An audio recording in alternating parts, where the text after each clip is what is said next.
Can an R290 compressor be replaced with an R600a compressor to repair a refrigerator or freezer? In certain cases, the availability of compressors that operate with R290 gas may be limited.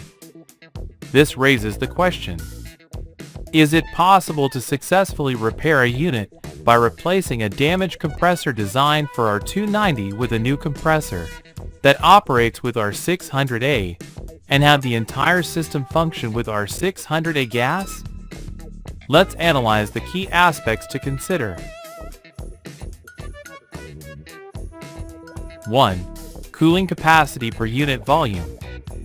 R290 has a higher cooling capacity per unit volume compared to R600a.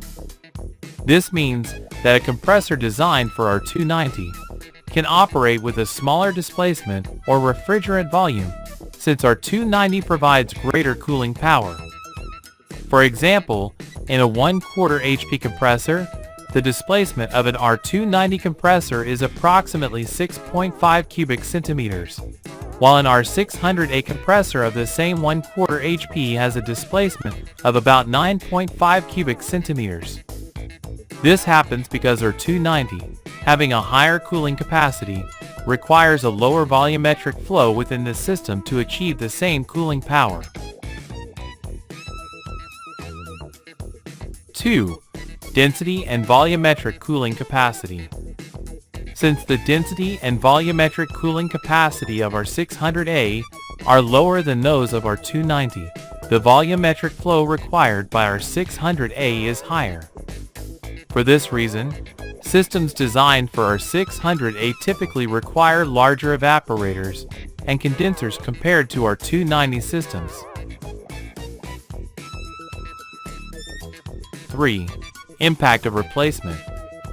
If an R600a compressor is to be used instead of an R290 compressor, it is necessary to select an R600a compressor with a displacement as close as possible to the old R290 compressor. As a result, this means selecting an R600a compressor with a lower cooling capacity than the original R290 compressor. 4. Effect on cooling speed. When using an R600a compressor with a displacement similar to that of the R290 compressor, the system will have a lower cooling capacity compared to the original unit. Therefore, the cooling speed of the system will be reduced. Although the unit will still function, it will take longer to reach and maintain low temperatures, especially under high thermal load conditions.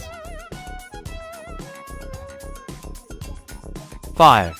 If, despite the lower cooling capacity, you still decide to replace the R290 compressor with an R600a compressor and keep the system running with R600a, follow these steps.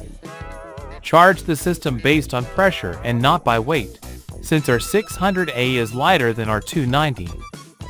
Select a new capillary tube with dimensions appropriate for the new R600a compressor. Additionally, when performing the recharge, use a clamp meter to check the current consumption, which should never exceed the manufacturer's recommended limit.